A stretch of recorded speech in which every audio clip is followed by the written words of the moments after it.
स्वागत है आपको ज्ञापन एकेडमी के इस बहुत ही शानदार 18 2.0 बैच के साथ। तो हो जाइए तैयार, क्योंकि सिलेक्शन छीन लेना है इस बार और सपने को करना है साकार।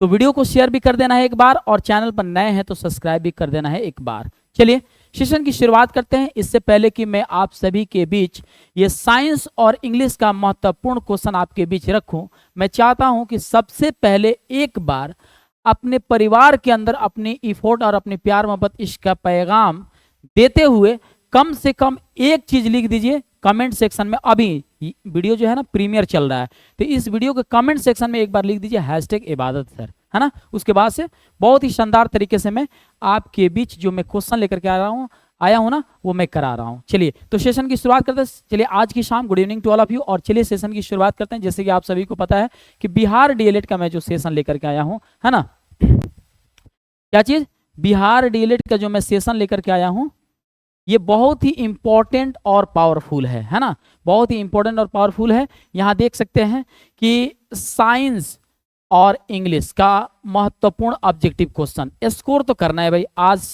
13वां दिन हो गया है ना, 18 2.0 बैच का 13वां दिन है ना। और वो भी 13वां दिन कौन सा, जब से शुरू है तब से नहीं, एक बार 18 2.0 बैच का जबरदस्त धाकड़ सीरीज चल चुका है, उसी में फिर से एक नए अंदाज में जो चल रहा है ना, वो साइंस और इंग्लिश का ये कंबाइंड, ये वाला 13वां दिन हुआ है। चलिए क्वेश्चन आपके बीच रखते हैं, यहाँ पर देख सकते हैं पहला प्रश्न। और हाँ, कमेंट, अभी प्रीमियर वीडियो चल रहा है ना, अभी आप कमेंट करो और मैं सब कुछ देखूंगा। जब प्रीमियर वीडियो चल रहा है ना, तो आप जब लाइव आकर के डायरेक्ट प्रीमियर वीडियो को देखेंगे और उसमें कमेंट करेंगे और आंसर को देंगे ना, तो मैं देखूंगा। मेरा काम है बैठ कर देखना कि आप सही आंसर कर रहे हैं कि नहीं, है ना। और मैं सारे के सारे क्वेश्चन जब आप आंसर देंगे ना, लाइव कमेंट करेंगे ना, तो मैं उस चीज को पिक करने की कोशिश करूंगा। यहां देखिएगा, निम्नलिखित में से कौन अंतःस्रावी तंत्र का हिस्सा नहीं है, यानी कि नहीं है वाला क्वेश्चन पूछ दिया। ओ माय गॉड, तो नहीं है यानी कि पिनियल ग्लैंड है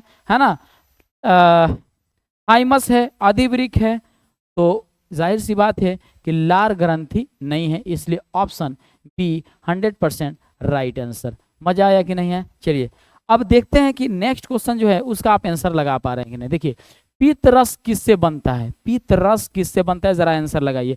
वृक्क से, कि लार ग्रंथि से, कि यकृत से, कि फेफड़े से, कि उपयुक्त में से कोई नहीं। जल्दी आंसर लगाइए कमेंट में, जल्दी कमेंट में। तो ये बनता है यकृत से। आगे बढ़ते हैं और अगले प्रश्न पर वार करते हैं। जरा सही ऑप्शन पर विचार करते हैं। निम्नलिखित में से किस युग में दोहरा परिसंचरण पथ पाया जाता है, दोहरा परिसंचरण पत्र, तो वो क्या हो सकता है, जरा आंसर लगाओ। तो क्या उभयचर स्तनधारी, या पंछी और स्तनधारी, कि सरीसृप और स्तनधारी, कि मछली और पंछी, के इनमें से कोई नहीं। तो पंछी और स्तनधारी इज 100% राइट आंसर। बहुत इंपॉर्टेंट क्वेश्चन लेकर के आया हूँ।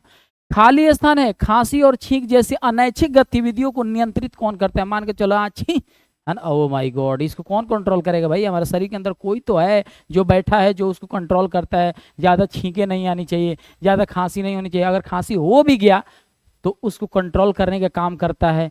अगर मान के चलो कि ये पूरी तरीके से बिगड़ जाए, तो हम दवा भी खाते हैं ना, तो ये काम नहीं करता है। इंसान छींक छींक के खांस के, है ना, परेशान हो जाता है। लेकिन दवा के ही मान के चलो, जब हम लोग दवा खाते हैं ना, तो फिर वो हमारे शरीर के अंदर कौन ऐसा है जो दवा को समझता है कि अच्छा, वो आकर के मैसेज देता है, सुनो थोड़ा सा उस छींक को कम करना है, वो आकर रिक्वेस्ट करता है, तो वो कहता है ठीक है कोई बात नहीं, हम समझ गए, है ना। तो थोड़ा देर के लिए बताओ कि वो क्या है, क्या मेडुला है, मस्तिष्क है, पॉन्स है, क्या मस्तिष्क है, कि ऊपर में कोई नहीं। तो मैं बता रहा हूँ मेडुला है। क्या है, मेडुला है, ऑप्शन ए। यहाँ पर अगला प्रश्न देख सकते हैं कि निम्नलिखित में से कौन सा मानव मस्तिष्क का मुख्य सोचने वाला भाग है। ओ माय गॉड, जहाँ से आप सोचते हैं अपने अपने, समझिए तो लक्ष्य के बारे में, अपने जीवन के बारे में, या अपने हर अच्छी बुरी बातों के बारे में जब आप सोचते हैं, तो वो सोचने वाली भाग कौन सा है। तो याद रखिएगा, पश्च मस्तिष्क है, कि प्रमस्तिष्क है, कि मध्य मस्तिष्क है, कि इनमें से कोई नहीं, कि उपयुक्त में से कोई नहीं। लो भाई लो, तो वो हो जाएगा आपका प्रमस्तिष्क, है ना, प्रमस्तिष्क, ऑप्शन बी 100% राइट आंसर। आगे बढ़ते हैं और अगले प्रश्न पर। राइबोसोम निम्नलिखित में से किसके लिए कार्यस्थल है। ओ माय गॉड, राइबोसोम का काम क्या, what is the work of ribosome, just tell me. तो प्रोटीन संश्लेषण का, कि प्रकाश संश्लेषण का, कि वसा संश्लेषण, की श्वसन, जल्दी। मैं कमेंट देख रहा हूँ, मैं, आपको लग रहा है ना कि मैं कमेंट नहीं देख रहा हूँ, नहीं, ये प्रीमियर वीडियो भले ही चल रहा है, क्योंकि नेट के प्रॉब्लम के कारण आप लोग जो कहते हैं ना सर इससे तो अच्छा होता अपलोड कर देते, हम लोग प्रीमियर देख लेते। तो प्रीमियर एक लाइव का हिस्सा ही होता है, जिसमें आप जब लाइव कमेंट करते हैं ना तो मैं देखता हूं, और देखता हूं कि हाँ हमारे जितने भी विद्यार्थी हैं ना वो देख रहे हैं और अच्छा अच्छा आंसर कर रहे हैं, मैं ये सब कुछ देखता हूं, है ना। और जिसका आंसर अच्छा होगा, बहुत ज़्यादा स्कोर करके, उसको मैं पिक भी करूंगा। हाँ, वीडियो के कमेंट सेक्शन में अपने प्यार मोहब्बत इसका पैगाम देना नहीं भूलिएगा, है ना। तो प्रोटीन संश्लेषण का काम है। आगे बढ़ते हैं और अगले प्रश्न को देखते हैं। प्रकाश तरंगे किस प्रकार की तरंगे होती हैं? ओ माय गॉड, अनुप्रस्थ तरंगे की, अनुदैर्घ्य की, ए और बी दोनों की? कोई नहीं, तो भाई वो तो अनुप्रस्थ होती है ना, अनुप्रस्थ होती है। आगे बात करते हैं अगले प्रश्न पर। गतिमान बस में एक यात्री को आगे की ओर धक्का लगता है। ओ माय गॉड, इस तरीके से चल रही है और धक देना आगे की तरफ, तले भुभुने फूट गया है कि नहीं है। यहाँ देखो, जब बस अचानक रुक जाती है तब है। अच्छा मान के चलो बस चल रही है तो हम भी चल रहे हैं, है ना, और जैसे बस ब्रेक मारी तो आगे की तरफ हम लोग चले गए। तो इसकी व्याख्या किसके द्वारा की जाती है? तो न्यूटन के 3 नियम हैं। पहला नियम के हिसाब से, कि दूसरा कि तीसरा? तो यहाँ देखो, न्यूटन के पहले नियम द्वारा, कि न्यूटन के दूसरे नियम के द्वारा, कि न्यूटन के तीसरे, कि संवेग संरक्षण के सिद्धांत के द्वारा? तो मैं कहूँगा कि न्यूटन के पहले नियम। जब कोई वस्तु विराम अवस्था में तो विराम में रहेगी, जब गति में रहेगी तो गति में। इसीलिए बस गति में रहती है, हम लोग भी गति में रहते हैं। वो एक ब्रेक मारते हैं, जगह भट दे लड़ जाते हैं, है कि नहीं है। तो इसीलिए न्यूटन के फर्स्ट लॉ को फॉलो करती है ना। आगे बढ़ते हैं और अगले प्रश्न पर। आहार नली में अंगों द्वारा स्रावित कौन सा रस वसा पाचन में महत्वपूर्ण भूमिका निभाता है? ओ माय गॉड, बताओ तो। अग्नाशयी रस, लार, कि हाइड्रोक्लोरिक अम्ल स्लैश, कि पित्त रस, अग्नाशयी रस, कि लार, हाइड्रोक्लोरिक अम्ल? तो मेरे हिसाब से ऑप्शन सी हो जाएगा, पित्त रस, अग्नाशयी रस। आगे बढ़ते हैं और अगले प्रश्न पर वार करते हैं, जरा सही आंसर पर विचार करते हैं, मजा आ जाएगा। यहाँ देखो, निम्नलिखित में से किस जलीय जंतु के गलफड़े नहीं होते हैं? ओ माय गॉड, क्या ऑक्टोपस के नहीं होते, क्या स्क्विड के नहीं होते हैं, क्या क्लाउन फिश को, या वेल को? तो मैं तो कहूँगा वेल को नहीं होता है ना। ऑप्शन डी हो जाएगा। याद रखते जाओ, याद रखते जाओ। कौन सा जीव त्वचा से सांस लेता है? लो बताओ, सांप, की केंचुआ, की बंदर, की मनुष्य? बताओ बताओ बताओ। तो ये केंचुआ हो जाएगा, है ना, केंचुआ हो जाएगा। आगे बढ़ते हैं और अगले प्रश्न पर वार करते हैं। पृथ्वी के किस बिंदु पर गुरुत्वाकर्षण नहीं होता है? लो, गुरुत्वाकर्षण बल, मान लो पृथ्वी में तो गुरुत्वाकर्षण बल पाया जाता है, लेकिन वो कौन सा भाग है जहाँ पर गुरुत्वाकर्षण बल नहीं होता है?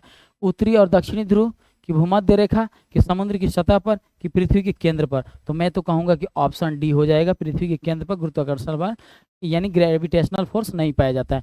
इनमें से कौन सा वैज्ञानिक प्रश्न का उदाहरण? अच्छा बताओ, वैज्ञानिक जो है ना, वैज्ञानिक जो प्रश्न करता है तो वो कौन सा उसके लिए प्रश्न साबित होता है? मेरा पसंदीदा रंग कौन सा है? ये वैज्ञानिक के लिए अच्छा है क्वेश्चन, वैज्ञानिक प्रश्न है। कि तारे क्यों चमकते हैं, कि सबसे अच्छा गाना कौन सा है, या सबसे मजबूत सुपर हीरो कौन है? लो, वैज्ञानिक यही पूछने जाएगा कि पसंदीदा रंग कौन है? नहीं, ये नहीं होगा। वैज्ञानिक यही पूछेगा कि तुम्हारी गर्लफ्रेंड कौन है? नहीं। सबसे अच्छा गाना कौन गाती है? नहीं। सुपर हीरो तुम्हारा और तुम्हारी सुपर हीरोइन कौन है? ये सब थोड़ी ना पूछेगा।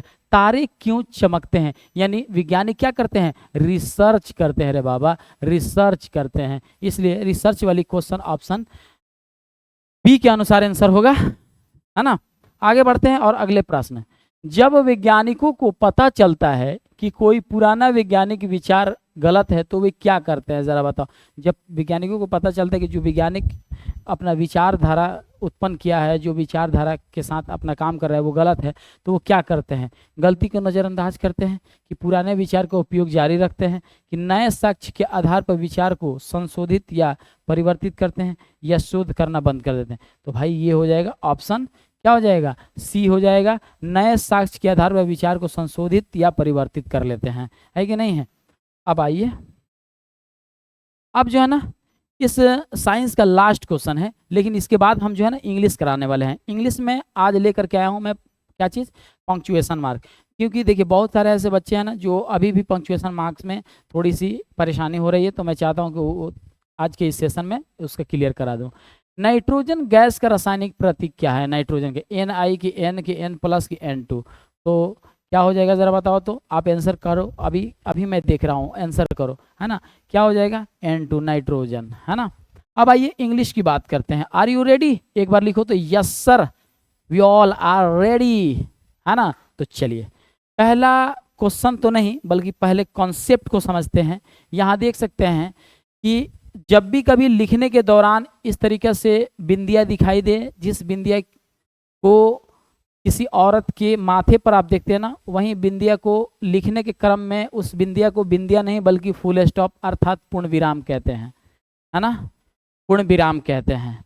समझिएगा कि किसी भी स्त्री के माथे पर बिंदिए का मतलब ये तेरे माथे की बिंदिया नहीं बल्कि ये पूर्ण विराम होती है, जहाँ पर इंसान जाकर के रुक जाता है ना। तो याद रखिएगा पूर्ण विराम इस बिंदियों को समझा जाता है। क्वेश्चन मार्क ये होता है ना, क्वेश्चन मार्क ऐसे होता है। और ये कभी भी याद रखिएगा, क्वेश्चन मार्क याद रखिएगा, व्हाट, वाई, वेयर, ठीक है ना, व्हेन से बनने वाले जितने भी सेंटेंस लगभग होते हैं, या एमिज आर को बाहर निकाल करके, एमिज आर को बाहर निकाल करके, या डू डॉज को बाहर निकाल करके जितने भी सेंटेंस बनते हैं, यानी डू डॉज से शुरू होने वाले, एमिज आर, चाहे वाज वेयर, चाहे हैज हैव से शुरू होने वाले, चाहे वाट वेयर वाई डब्ल्यू एच से बनने वाले जितने भी वर्ड से शुरू होने वाले सेंटेंस हैं, याद रखिएगा उसके अंतिम सेंटेंस के अंतिम में आपको क्वेश्चन मार्क देखने को मिलेगा। जैसे आर यू रेडी, क्या आप तैयार हैं, डू यू लाइक हॉबी, क्या आप अपने लक्ष्य को पसंद करते हैं, डू यू लाइक, है ना, वर्शिप, क्या आप पूजा करना पसंद करते हैं। तो ये सब चीज़ें हैं, तो कहीं ना कहीं से डू डॉज को बाहर निकाल करके क्वेश्चन मार्क लगाया जाता है ना। तो it is use to indicate a direct question और रिक्वेस्ट, है ना। आर यू हैप्पी, क्या आप खुश हैं, मे आई कम इन सर, क्या मैं अंदर आ सकता हूँ, है ना। और फुल स्टॉप का full stop also known as period. अच्छा हाँ, एक तो आप आपके पंक्चुएशन मार्क में ये भी पूछता है कि मैंने बताया कि कौन से पंक्चुएशन मार्क को पीरियड के नाम से जाना जाता है, तो आप बताएंगे फुल स्टॉप को। Use to mark the end of sentence, और इसको किसी भी सेंटेंस के एंड में किया जाता है। ही इज प्लेइंग, लेकिन कभी कभी किसी भी वर्ड को शॉर्टेस्ट दिखाने के लिए भी किया जाता है। जैसे डॉक्टर अगर हम लिखते हैं, डॉक्टर अगर हम लिखते हैं तो इतना लंबा हो सकता था, लेकिन डी आर से डॉक्टर हो गया और डॉट दे देते हैं, है ना। तो फुल स्टॉप ही देते हैं और डॉक्टर हम लोग समझ जाते हैं, डॉक्टर कुमार विश्वास, है ना। आगे बात करते हैं, यहाँ पर एक्सक्लामेशन मार्क ये देख सकते हैं, यहाँ पर देख सकते हैं कि it is use to express a strong feeling such as surprise, anger और जॉय। जब भी कभी किसी के कुछ होने पर हम लोग सरप्राइजिंग वाली बातें निकालते हैं, शब्द निकालते हैं, वाव, है ना, व्हाट ए नाइस गर्ल, है ना। या जब भी कभी हृदय से निकली हुई अचानक से कोई या सडनली कोई बातें होती है ना, तो वहाँ पर हम लोग क्या करते हैं, एक्सक्लामेशन मार्क यानी बोले तो विस्मयादि बोधक चिन्ह का प्रयोग करते हैं। जैसे ओह कितना बढ़िया आदमी था, बढ़िया था ना, लेकिन जाने दो, रेस चला रहा था, है ना, आउट ऑफ कंट्रोल चला गया, है ना। स्टॉप स्टॉप स्टॉप, स्टॉप के बाद अब कोई बात ही आप नहीं बोलते हैं, स्टॉप यानी व्हाट ए नाइस गर्ल, कितना सुंदर लड़की है जी, मेरे से उसका विवाह हो जाता तो ठीक रहता। तो यहाँ पर क्या है, जब भी कभी हृदय से निकली हुई बातें होती है और उस बात के बाद कोई बात नहीं कहते हैं, तो वहाँ पर किस चीज़ का इस्तेमाल होता है, एक्सक्लामेशन मार्क का। कॉमा की बात करते हैं, कॉमा की, यहाँ देखो कॉमा अल्पविराम है। It is use to separate part of a sentence making it easier to read and understand. यानी कि होता ही है ना कि जब भी कभी कहते हैं अदरक, लहसुन, प्याज, है ना, तो जब भी कभी पूर्ण विराम से आधा रोकते हैं ना, पूर्ण विराम में तो पूरा रोकते हैं, मान के चलिए कि अगर पूर्ण विराम में 2 सेकंड रुक गए तो अल्प विराम में आप 1 सेकंड रुकेंगे। अगर पूर्ण विराम में 4 सेकंड रुक गए तो यहाँ पर 2 सेकंड, यानी कि पूर्ण विराम का आधा अल्प विराम कहलाता है।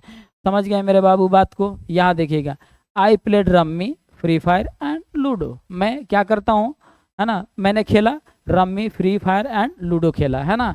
मैं अदरक, लहसुन, प्याज की बात किया, है ना, मैं अदरक, लहसुन, प्याज की बात किया, ऐसे थोड़ी ना होता है, मैं अदरक, लहसुन और प्याज की बात किया, है ना। चलिए आगे बढ़ते हैं, क्लोन की बात करते हैं। यहाँ देख रहे हैं दूगो, है ना, इस तरीके से 2, है ना, 2 बिंदियाँ दिखाई देती है, ये माथे की बिंदियाँ नहीं बल्कि क्लोन कहलाती है। It is use to introduce a list, quotation और आफ्टर कंप्लीट सेंटेंस। कभी कभी ये क्या होता है ना कि एग्जाम्पलाइज के तौर पे इस्तेमाल किया जाए। जैसे कि मान के चलिए कंप्यूटर है और कंप्यूटर के सारे पार्ट्स को लिखना है। जैसे कंप्यूटर को हमने क्या कर दिया, सेपरेट कर दिया कोलोन लगा करके, माउस कीबोर्ड ईटीसी। या I have a few favourite classes on YouTube, जैसे कि साइंस एंड इंग्लिश, है कि नहीं है। तो यही चीजें होती हैं। तो यह क्या हो जाएगा, कंप्यूटर हो जाएगा। कंप्यूटर, अब मान के चलिए कि कंप्यूटर मैंने लिख दिया ना जी। तो कंप्यूटर जब मैंने लिख दिया तो कंप्यूटर के सारे पार्ट्स को मैंने यहाँ पर लिखने की कोशिश किया, जैसे माउस कीबोर्ड ईटीसी हो गया। अब मान के चलिए कि कभी कभी इस क्लोन का इस्तेमाल मैंने सेपरेट करने के तौर पे इस तरह भी होता है, जैसे सेंटेंस में भी, जैसे आई have a few favourite classes on YouTube, है ना, और हमने क्लोन दे दिया, जैसे कि साइंस एंड इंग्लिश मेरा फेवरेट क्लासेस है ना। सेमी क्लोन का प्रयोग होता है ना। तो यहाँ देख सकते हैं इट इज़ यूज्ड, यहाँ देख लीजिए एक छोटा सा बिंदिया और उसके बाद से कॉमा। तो इट इज़ टू सेपरेट और ज्वाइन रिलेटेड क्लाउजेस और आइटम्स इन अ लिस्ट, है ना। तो यहाँ देख सकते हैं जैसे for example I have a big test tomorrow, है ना, I can't go out tonight. तो देखिए ये अल्प विराम से भी कम रोका जाता है। अरे यार I have a big test tomorrow, I can't, है ना, I can't go out today, है ना, या I can't go out tonight, मैं आज रात तो बाहर निकल ही नहीं सकता हूँ because I have a big test tomorrow. तो ये अल्प विराम से भी कम समय में रोक करके दूसरी सेंटेंस को बोला जाता है, जैसे कि दो सेंटेंस में बोला जाता है, अरे यार मेरा कल टेस्ट है, मैं बाहर नहीं जाऊंगा, है ना। तो क्या हो गया, I have a big test tomorrow, I can't go outside tonight, मैं आज रात तो बाहर निकल ही नहीं सकता क्योंकि कल मेरा टेस्ट है। तो यहाँ पर क्या होता है ना, सेमीकोलन का प्रयोग किया जाता है। आगे बढ़ते हैं। अब यहाँ देख सकते हैं कोटेशन मार्क इन्वर्टेड कॉमा कह सकते हैं, डबल इन्वर्टेड या single inverted comma. It is use to set off speech और कोटेशन और फ्रेजेस। कोटेशन में इस्तेमाल किया जाता है ही सेड, जैसे कि आप डायरेक्ट इनडायरेक्ट स्पीच देखे होंगे। He said I will help them, उसने कहा कि मैं उन लोगों को हेल्प करूंगा, ठीक है ना। या the importance of being earnest, तो ये किसी भी चीज को हाईलाइट करने के लिए या विद इन द टेक्स्ट इस्तेमाल किए जाते हैं। इलिप्सिस की बात करें, है ना, पदलोप चिन्ह की, तो 3 डॉट होते हैं। 3 डॉट का मतलब हुआ कि जैसे 1 2 3 4 है और आगे आप 100 तक करना चाहते हैं तो आप नहीं भी लिखते हैं तो खाली 1 2 3 दे देते हैं, तो समझिएगा कि आगे इसी तरह पढ़ते जाना है, यानी यही सीक्वेंस चलेगा। जैसे 2 4 6 8 कर दिए तो हर जो है ना, देखिएगा 2 के बाद 4, 4 के बाद 6, 6 के बाद अगर 8 आ रहा है तो अगर डॉट डॉट डॉट यानी 3 डॉट दे देते हैं, इलिप्सिस लगा देते हैं, इसका मतलब हुआ यहाँ 10 आएगा, यहाँ 12 आएगा, यहाँ 14 आएगा, यहाँ 16 आएगा, इसी तरीके से चले जाइए ना आगे तक, है ना। एग्जाम्पल टू बी कंटिन्यूड के लिए इस्तेमाल किया जाता है, 1 2 3 के बाद दे सकते हैं इलिप्सिस का। स्लैश और ऑब्लिक की बात करते हैं, स्लैश कहिए या ऑब्लिक कहिए, जैसे कि राम या श्याम या 4 बट्टा यानी बाट्टा के रूप में, चाहे वाइफ ऑफ के इस्तेमाल में, जैसे कि शॉर्ट में जैसे डॉटर ऑफ या वाइफ ऑफ, है ना। जैसे कि मान के चलिए अगर कहना है कि ये एबाज सर की वाइफ है तो शी इज़ वाइफ ऑफ, है ना, एबाज सर कह सकते हो। अगर मान के चलो कि गर्लफ्रेंड ऑफ, है ना, आपकी, तो वहाँ जी ऑब्लिक वो कर सकते हैं। तो ऑब्लिक और स्लैश का प्रयोग किया जाता है वहाँ पर, है ना। अब यहाँ पर देख सकते हैं अपॉस्ट्रोफी के बारे में, है ना। अपॉस्ट्रोफी जो ऊपरवर आता है, जैसे कि राम्स लिखते हैं ना, राम्स, तो ये का के की अर्थ में भी इस्तेमाल किया जाता है, का के की के अर्थ में भी इस्तेमाल किया जाता है। जैसे रोहन्स फादर यानी रोहन का पिता, अगर हम चाहते तो इसको ऐसे भी लिख सकते थे, द फादर ऑफ रोहन लिख सकते थे, यानी किस तरह लिख सकते थे, द फादर ऑफ रोहन हम लिख सकते थे, लेकिन इसको मैंने शॉर्टकट कर दिया, रोहन्स फादर कर दिया, है ना। अच्छा, गर्ल्स नेम लड़की का नाम, मदर इन लॉ। अब आइए हाइफन की बात करते हैं। ये तो हो गया ना अपॉस्ट्रोफी का, ये अपॉस्ट्रोफी समझ गए होंगे, जैसे का के की में, जैसे रोहन के पिता, नदी का पानी, है ना। तो यही चीज़ है। योजक चिन्ह हाइफन की बात करते हैं, जैसे जब भी कभी हमें सास ससुर की बातें करते हैं ना, तो उसमें कभी लंबी बातें होती है, सॉरी लंबी वर्ड होती है ना, तो उसको जोड़ा जाता है। जैसे कि नॉन वायलेंस, है ना, नॉन वायलेंस, तो हम लोग लिख देते हैं, है ना, नॉन वायलेंस। तो इसी तरीके से या यू आर नॉन इंडियन, है ना, नॉन इंडियन, तो नॉन और इंडियन इस तरीके से हो जाता है। उसी तरीके से मदर इन लॉ है, फादर इन लॉ है, ये बीच में क्या हो जाता है, हाइफन लगता है। और डैश की बात करते हैं, देखो हाइफन और डैश में अंतर होता है, यहाँ पर वर्डों को जोड़ने की काम करता है, जैसे कि मदर इन लॉ, और ये जैसे मदर ये लिखा रहा है ना, मदर, तो देखना ये बीच में छोटा सा रहता है, लेकिन जब भी कभी 1995 से 2025 की बातें की जाती है, 2002 से लेकर के 2024 की बातें की जा रही है, या माने मान के चलिए कि 2024 से लेकर के 2028 तक के ड्यूरेशन की बात की जा रही है, तो वो बीच में नहीं लगता है, यहाँ पर नहीं लगता है, यहाँ पर लगता है। देखो 2000 से लेकर के सन 2000 से लेकर के 2005 तक, है ना। तो समझो कि यहाँ पर एक बड़का जो है ना, ये लकीर खींचा जाता है, इस लकीर को ही हम डैश कहते हैं, लेकिन तनी ऐसा छोटका रहेगा, लेकिन ये वर्ड के बीच में रहता है, तो समझो इसको हाइफन कहते हैं। बातें समझ में आ गई। राउंड ब्रैकेट कहो चाहे पैरेंथेसिस कहो, देख सकते हो यहाँ पर जैसे आई गॉट 95%, यानी किसी भी चीज़ को हाईलाइट करने के लिए इन डीएलएड एंट्रेंस एग्जाम। तो जब भी कभी किसी चीज़ को या मिली हुई चीज़ को जब हाईलाइट करते हैं ना, तो उसको किस में रखते हैं, राउंड ब्रैकेट या पैरेंथेसिस के अंतर्गत रखते हैं। I got 95% marks in the DElEd entrance exam, मतलब कि मैंने डीएलएड एंट्रेंस एग्जाम में 95% मार्क्स। जब आपको 95% मार्क्स मिलेगा ना, तो आप भी इसी तरीके से हाईलाइट करोगे पैरेंथेसिस के अंतर्गत, है ना। ये बातें समझ में आ गई। तो चलिए ना ऑब्जेक्टिव कर लेते हैं। यहाँ देख सकते हो कि जैसे मैंने कहा ना कि which of the following word has the correct punctuation, आपसे यही ऑब्जेक्टिव क्वेश्चन पूछा जाता है। जैसे कि मान के चलिए नॉन वायलेंस, है ना। रुक जाइए, यहाँ पर मैंने वायलेंस का स्पेलिंग गलत लिख दिया था ना, सॉरी इसके लिए, है ना। चलिए यहाँ पर ऑलरेडी हो गया, यहाँ पर देख लीजिए, हमको लगा थोड़ा सा कि शायद जल्दीबाजी में गलती हो गया, है ना। आइए, नॉन वायलेंस हो गया, नॉन इंडियन हो गया, वाइस प्रेसिडेंट हो गया, तो ये सब सही लगा है ना।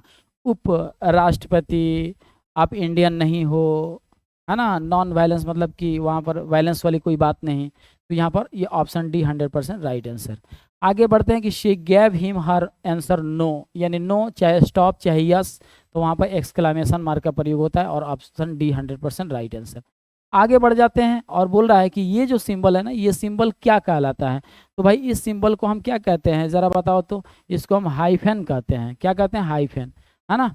अब आगे बढ़ते हैं और अगले प्रश्न, which punctuation mark is use to express sudden change in feeling और इमोशन। मान के चलिए हृदय से निकली हुई जब अचानक सी बात है, वाह, या कहते हैं, जब आप कहते हैं, क्या कहते हैं, वाह, व्हाट ए नाइस गर्ल, या ब्रेवो, या एक्सेलेंट वगैरह, दिस डेट, जो भी अदर क्लासन प्याज आप कहते हो, हृदय से निकली हुई अचानक सी बातें होती हैं, वो एक्सक्लेमेशन मार्क में इस्तेमाल किए जाते हैं। Option D 100% right answer. आगे बढ़ जाते हैं, which of this bracket is also called parenthesis in American English. तो पैरेंथेसिस किसको कहते हैं भाई, राउंड ब्रैकेट को कहते हैं। तो ऑप्शन बी 100% राइट आंसर। आगे बढ़ जाते हैं, fill up the blank with the correct option, which one is the symbol of semicolon. तो सेमीकोलन तो यही दिख रहा है ना। चलिए आगे बढ़ जाते हैं और अगले प्रश्न को देखते हैं, which of the following sentence has the correct punctuation mark. जैसे लिखा है what a beautiful girl she is, तो ये भी तो सही लग रहा है। आई लाइक रीडिंग बुक्स, चलिए ये भी ठीक है। टू बी कंटिन्यू, यानी कि कुल मिला जुलाकर ऑप्शन डी 100% राइट आंसर। आगे बढ़ जाते हैं और अगले प्रश्न पर बात करते हैं, what is the purpose of quotation mark in a sentence. Quotation mark का प्रयोग कहाँ किया जाता है, तो मैंने बताया था विद इन द टेक्स्ट इस्तेमाल किए जाते हैं। तो ऑप्शन ए हो जाएगा 100% राइट आंसर, है ना। आगे बढ़ जाते हैं, which punctuation mark is used in someone speak. अच्छा मान के चलिए जब कोई इंसान बोला हुआ रहता है या किसी भी चीज़ को हाईलाइट करना होता है, तो क्या हाइफन के अंदर दिखाते हैं, क्या स्लैश के अंदर, या पैरेंथेसिस के अंदर, या कोटेशन मार्क के अंदर। तो किसी की बोली हुई बातों को ही सेड है ना, हाँ हाँ हाँ, तो उसको पैरेंथेसिस के अंदर नहीं, है ना। यहाँ पर कोटेशन मार्क को, सॉरी कोटेशन मार्क नहीं दिया है, मैंने गलत देख लिया। हाँ सुनिए ध्यान से, यहाँ पर क्वेश्चन मार्क भी नहीं होगा, है ना।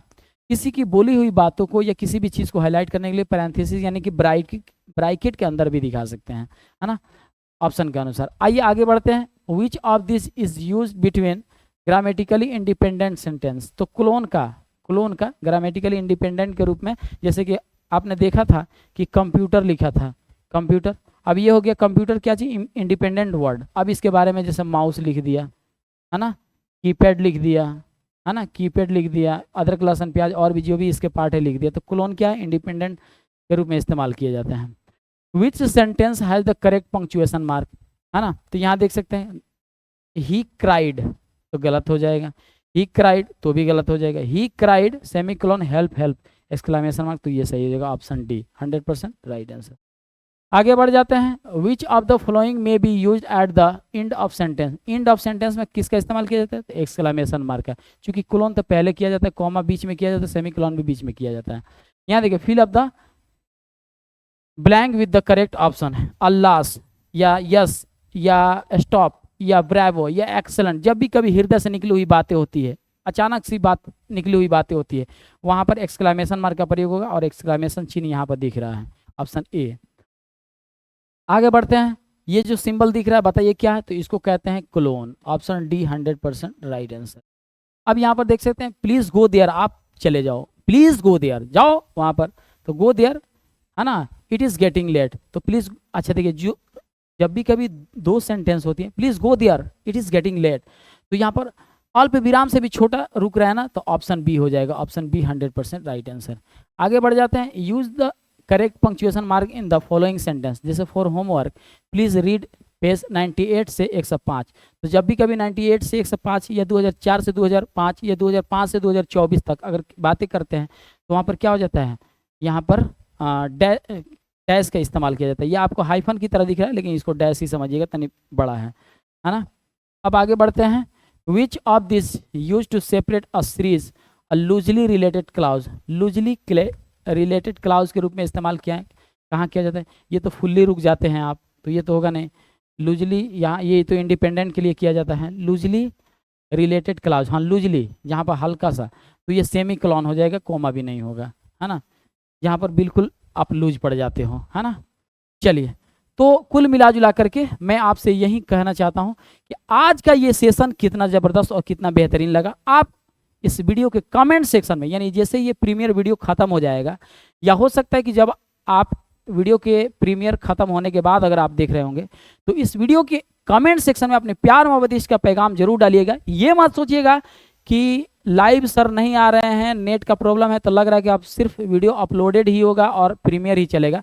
ऐसा नहीं है बाबू, जब जब नेट की दशा खराब होगी, हम आपके बीच प्रीमियर वीडियो लेकर के आएंगे। थोड़ा भी नेट की सुधार होगी, हम आप सभी, चूंकि देखिए कभी भी मेरा जो टाइम शेड्यूल बन गया ना 6:30 बजे से लाइव आने का, उसी समय ये बकलोलवा जो है ना डिस्टर्ब कर रहा है। बाकी 6:30 बजे के ठीक पहले नेट अच्छा काम कर रहा है, और 6:30 बजे से 7:30 बजे तक जो मैं क्लास चलाता हूँ, 7:30 बजे के बाद यानी 8 बजे से नेट फिर सही चलना शुरू हो जा रहा है।